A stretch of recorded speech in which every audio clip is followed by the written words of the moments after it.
Hello dear student, welcome in the class of biology. Today we are discussing about chapter number 15, our environment, and our topic is food chain. You all are aware about food chain. You already discussed about food chain in your PU lecture. So today we are discussing again our preview lecture. That means we preview classes we already discussed about the food chain. Now we are further discussing about the food chain. If we talk about the food chain, that means food chain. What is food chain? Food chain can be transferred from one organism to another through food chain. That means food क्या होती है? The food can be transferred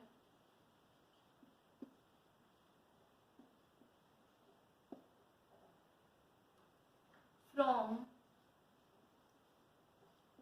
one organism to the other through food chain. मतलब क्या होता है, जितने भी living organism होते हैं वो सारे ट्रांसफर करते हैं एनर्जी को एक फॉर्म में, एक सीक्वेंस में. That sequence is called food chain. ठीक है. अगर हम इसके अंदर बात करें तो फूड चेन जो होती है तीन कैटेगरी में डिवाइड करी होती है. सबसे पहला होता है प्रोड्यूसर, कंज्यूमर एंड डिकम्पोजर, है ना. कंज्यूमर को फर्दर 3 क्लासेस के अंदर डिवाइड किया हुआ होता है.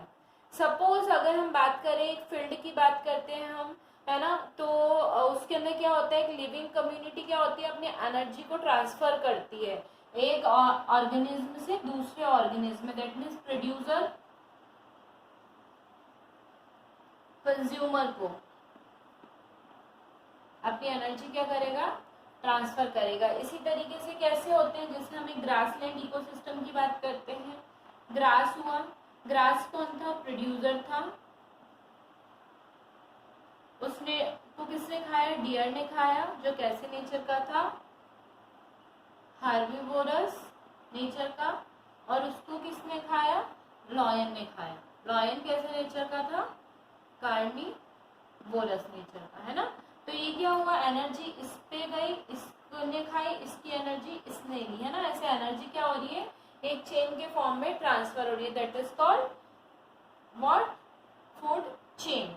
अगर हम बात करते हैं तो जनरली फूड चेन जो होती है, फूड चेन इसी तरीके से क्या होती है, ट्रांसफर होती रहती है. जैसे फिर से एक और ग्रास प्रोड्यूसर थे, फिर उसको इंसेक्ट ने खाया, इंसेक्ट को किसने, फ्रॉग ने खाया, फ्रॉग को किसने, बर्ड ने खाया. ऐसे क्या हुआ, प्रोड्यूसर हार्बिवोरस मतलब primary consumer, carnivorous secondary consumer, and birds top carnivorous, that means tertiary consumer. ऐसे एनर्जी का क्या हुआ, ट्रांसफर हुआ वन टू अनादर, है ना. और ऐसे ही क्या होती है, पूरी चेन जो होती है वो वर्क ऑन करने का काम करती है. एक और चीज देखने को मिलती है, फूड चेन जो होती है ऑलवेज कैसी होती है, वन डायरेक्शनल होती है. कैसी होती है, वन डायरेक्शनल होती है. दैट मीन्स सिर्फ एक ही डायरेक्शन में क्या होती है, वर्क ऑन होती है. तो हम ये भी बोल सकते हैं अ फूड चेन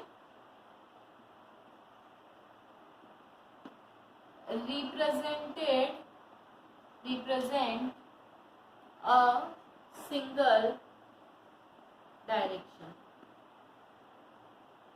ठीक है. किसको शो करती है, सिंगल डायरेक्शन को शो करने का काम करती है ना. किसको, ट्रांसफर ऑफ एनर्जी, है ना. एनर्जी को क्या करती है, ट्रांसफर करने का काम करती है सिंगल डायरेक्शन में. जो मैं आपको बता चुकी हूँ किस तरीके से, है ना. The study of food chain is an area और habit help in the knowing the various interaction among the different organism and also they are intermediate. ठीक है. उनके इंटरमीडिएट और उनके बारे में भी हम इसके थ्रू क्या कर सकते हैं, पता लगा सकते हैं. जैसे है ना, ऐसे बहुत सारे मैंने आप लोगों को बताया, ग्रास को इंसेक्ट खाएंगे, इंसेक्ट को फ्रॉग खाएगा, फ्रॉग को बर्ड खाएगा. ये हमने ग्रासलैंड इकोसिस्टम की बात करी थी, है ना. इसी तरीके से कुछ और फूड चेन्स होती हैं, जैसे हम उसके कुछ एग्जांपल्स के थ्रू हम फूड चेन को समझते हैं और अच्छे से कि और किस तरीके से हम फूड को या एनर्जी को ट्रांसफर कर सकते हैं. तो इसके अंदर हम बात करते हैं जनरली ग्रासलैंड इकोसिस्टम की फिर से हम बात करते हैं, जैसे प्लांट हुए,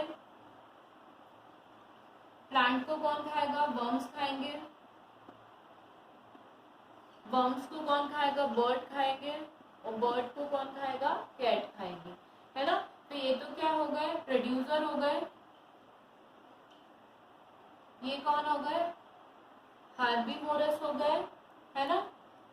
इसके बाद अगर हम बात करें बर्ड्स कौन हो गए, कार्निवोरस हो गए, है ना, और कैट क्या हो गई, टॉप कार्निवोरस हो गई। इस तरीके से क्या होता है, फूड जो होता है ट्रांसफर होता रहता है ना। तो इसमें क्या देखने को मिलता है कि अलग अलग एनिमल्स जो होते हैं उनकी अलग अलग हैबिटेट होती है, उसके बेसिस पे वो क्या करते हैं, एनर्जी को ट्रांसफर करने का काम करते हैं। और इसके अंदर ये और देखने को मिलता है कि एक ही जो एनिमल है वो एक से ज्यादा फूड चेन में भी देखने को मिल सकता है। जैसे एक और एग्जांपल, ग्रास, ग्रास को कौन खाएगा, डियर खाएगा, और डियर को कौन खाएगा, लॉयन खाएगा, राइट। ये एक फूड चेन हो गई।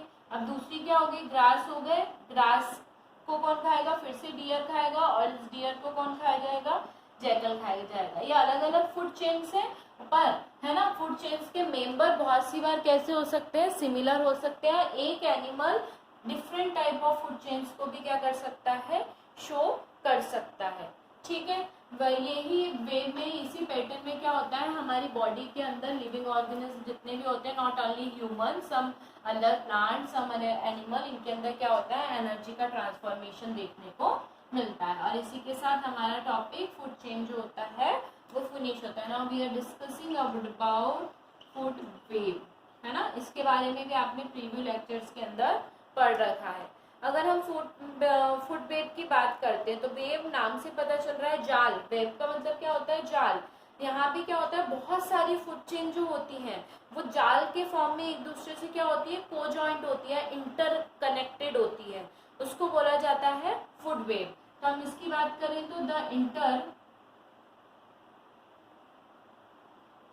Connected food chain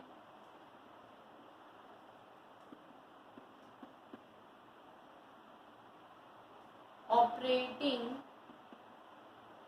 in a ecosystem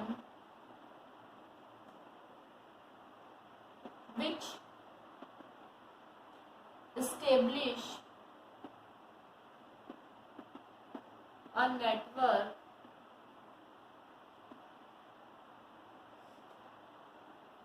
of relationship between various species is called food web, ठीक है। मतलब क्या बोला, एक इंटरकनेक्शन किसका, फूड चेन का, जो क्या होता है इकोसिस्टम में ऑपरेट होता है एक नेटवर्क के फॉर्म में, और जितनी भी स्पीशीज है उनके बीच में रिलेशनशिप जो होता है वो इस्टेब्लिश हो जाता है, और इसी लिंकअप को बोला जाता है फूड वेव, है ना। या network, a large number of food chain existing in the ecosystem. जब large number of food chain exist करती हैं किसके अंदर, नेटवर्क के फॉर्म में, मतलब फूड वेव के फॉर्म में, सॉरी फूड चेन के फॉर्म में, इसका जो नेटवर्क होता है इसको भी क्या बोला जाता है, इसको भी बोला जाता है फूड वेव। हम इसको एक एग्जांपल के थ्रू समझते हैं फूड वेव को, ठीक है। जैसे प्लांट यहाँ पे क्या हो गए, आप सब जानते हैं प्लांट प्रोड्यूसर है, ठीक है। इस प्लांट को किसने खाया, रैबिट ने खाया, ठीक है। इसी प्लांट को और कौन खा सकता है, ग्रास होपर, है ना, ग्रास होपर भी खा सकता है, ठीक है। फिर क्या हुआ, इसी प्लांट को किसने और खा लिया, माइस ने भी खा लिया, मतलब चूहे ने भी खा लिया, है ना। इसके अलावा सीड ईटिंग बर्ड, इन्होंने भी खा लिया, है ना, ठीक है। अब इस ग्रास होपर को ये जो रैबिट है इसको कौन खा सकता है, हॉक खा सकते हैं, है ना। इस इस माइस को भी कौन खा सकता है, हॉक खा सकता है ना। इस ग्रास होपर को भी कौन खा सकता है, हॉक खा सकता है। इस बर्ड्स को भी कौन खा सकता है, हॉक खा सकता है ना। इस माइस को एक और कौन खा सकता है, स्नेक, राइट। इसके अलावा ये जो ग्रास होपर होता है इसको एक और कौन खा सकता है, फ्रॉग भी खा सकता है। इस फ्रॉग को स्नेक खा सकता है और इस स्नेक को फर्दर कौन खा सकता है, हॉक खा सकता है। आप देखेंगे यहाँ पे बहुत सारी फूड चेन चल रही है साथ में और इसी को बोला जाता है फूड वेब। देखिए, एक हो गया प्लांट रैबिट हॉक, एक हो गया प्लांट माइस हॉक, एक हो गया plant grasshopper frog snake hawk, ठीक है। फिर एक हो गया grasshopper plant grasshopper hawk, एक हो गया plant seed eating birds and hawk, है ना। ऐसे 1 2 3 4 5 जो है फूड चेन आपस में एक दूसरे से क्या है, इंटरकनेक्टेड है ना। इंटरकनेक्टेड होकर एक दूसरे को क्या कर रही है, ऑपरेट कर रही है। इसी को बोला जाता है फूड वेब, है ना। ठीक है, 5 से 6 टाइप की फूड चेन जो होती है वो इसके अंदर एक साथ चलती है ना। जिसके अंदर टॉप कॉर्निवोरस जो होता है वो हॉक होता है और इसी को हम बोलते हैं फूड वेब। ओके, तो इसी के साथ हमारा topic the food web is also now completed. Now our today's lecture is also finished, so next lecture we are discussing about the next topic. That topic is trophic level. Okay, now next lecture what we discuss about trophic level. Till then student, have a nice day, goodbye and take care.